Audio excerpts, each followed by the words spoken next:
Kalau saya sendiri pribadi, mau Habib itu turunan Nabi atau tidak, kalau salah, ya kita koreksi, tidak apa-apa. Tetapi yang lebih dari itu, kemudian ternyata muncul klaim-klaim bahwa Republik Indonesia itu ada karena Habib. Wali Songo itu semuanya Habib. Padahal Habibnya baru datang sesudah Wali Songo meninggal. Lalu diklaim ini turunan Habib ini. Imam Bonjol coba, dibilang itu Habib Sahabuddin.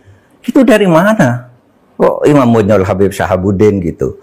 Lalu ada hurufatnya bahwa kakek saya yang nama Mugaddam itu bisa membentak malaikat mungkar dan nakir katanya karena menyiksa orang di sebelahnya, orang banyak dosa dikuburkan di sebelah kakek saya itu, lalu disiksa oleh malaikat mungkar nakir, keluar kakek saya panggil mungkar nakir, pergi kamu. Semacam penjelasan dari Pak Mahfud tentang bagaimana perdebatan tentang habaib dan perannya di Indonesia. Apakah betul itu Pak Mahfud yang membuat, dan kalau betul apa sesungguhnya maksudnya Pak, supaya ini tidak menjadi perdebatan liar kemana-mana? Jatuh memang saya yang membuat itu. Betul Pak Mahfud ya? Betul membuat. Dan saya katakan saya mendukung Rhoma Irama untuk mengklarifikasi soal Habib ini. Karena saya terganggu dan tersinggung terhadap perkembangan ini sesudah saya melihat tiap mau tidur saya lihat YouTube pertengkaran Rhoma Irama, Imaduddin, Gus Abbas dengan para habaib itu luar biasa, menimbulkan pro kontra. Lalu saya lihat apa sih masalahnya. Kalau saya sendiri pribadi, mau Habib itu turunan Nabi atau tidak, kalau salah, ya kita koreksi, tidak apa-apa. Tetapi yang lebih dari itu, kemudian ternyata muncul klaim-klaim bahwa Republik Indonesia itu ada karena Habib. Wali Songo itu semuanya Habib. Padahal Habibnya baru datang sesudah Wali Songo meninggal. Lalu diklaim ini turunan Habib ini. Imam Bonjol coba, dibilang itu Habib Sahabuddin. Itu dari mana? Kok Imam Bonjol Habib Sahabuddin gitu? Lalu ada hurufatnya bahwa kakek saya yang nama Mugaddam itu bisa membentak malaikat mungkar dan nakir katanya karena menyiksa orang di sebelahnya, orang banyak dosa dikuburkan di sebelah kakek saya itu, lalu disiksa oleh malaikat mungkar nakir, keluar kakek saya panggil mungkar nakir, pergi kamu katanya. Itu kan khurafat. Meskipun ini tidak bisa merepresentasikan Habib gitu Pak. Wah, Habib banyak yang bagus. Saya punya Habib Quraisy Shihab bagus. Habib Alwi Shihab bagus. Habib Syekh saya kenal bagus, sangat santun.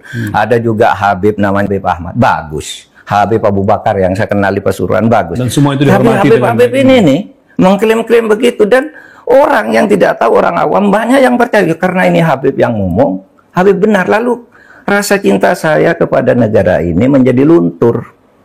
Seakan-akan ini karena Habib. Di situ saya tersinggung. Rasa cinta tanah air saya, kebanggaan kepada leluhur saya sendiri itu bangkit. Apalagi kemudian ada pemalsuan kuburan-kuburan tuh ya, nama kuburan biasa dibangun menjadi ini Habib ini, padahal tidak jelas siapanya. Orang bersiara ke situ ini karena atas fatwa Habib Sibir. Ya, di surat yang beredar itu Bapak menekankan bahwa ini kemuliaan Habib, pendahulu kita yang menjadi terus terang. Yang kedua, muncul kelas-kelas dalam Islam. Ya, kelas-kelas itu kalau Habib itu lebih tinggi dari kiai. Dan itu semua ada, Mas. Ngomong itu bukan hanya katanya-katanya, karena ketika Rhoma Irama berbicara itu, lalu ada seorang Habib muda dengan Rhoma Irama, kamu bohong, tunjukkan Habibnya siapa yang katakan gitu.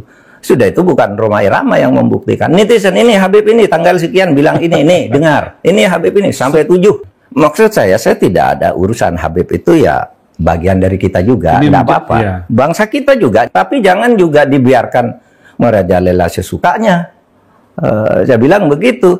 Ada yang mengatakan kalau Indonesia ini merdeka dibantu oleh Habib ini. Bung Karno itu tanggal 17 Agustus dibantu oleh Habib siapa gitu untuk menyatakan kemerdekaan. Loh, kita tahu yang bantu tuh Jepang, namanya Maeda. Iya kan? Laksamana Maeda ya. Laksamana Maeda yang menampung Bung Karno. Bung, kalau kamu mau merumuskan kemerdekaan biar aman, tidak ada yang ganggu, di tempat saya aja, di kantor dan di Maeda. Orang Jepang juga membantu, orang Belanda yang membantu kemerdekaan ada juga. Namanya siapa? Eduard Weizsäcker yang mendirikan 3 serangka. Ya Belanda juga. Ya, orang India banyak, orang Arab non Habib banyak, orang Cina banyak. Loh, kenapa? Kok lalu diklaim oleh Habib? Ya kita sendiri yang paling dominan, yang lain tuh yang membantu. Kan gitu kalau saya ya, rasa nasionalisme saya. Itulah sebabnya saya dukung Rhoma Irama.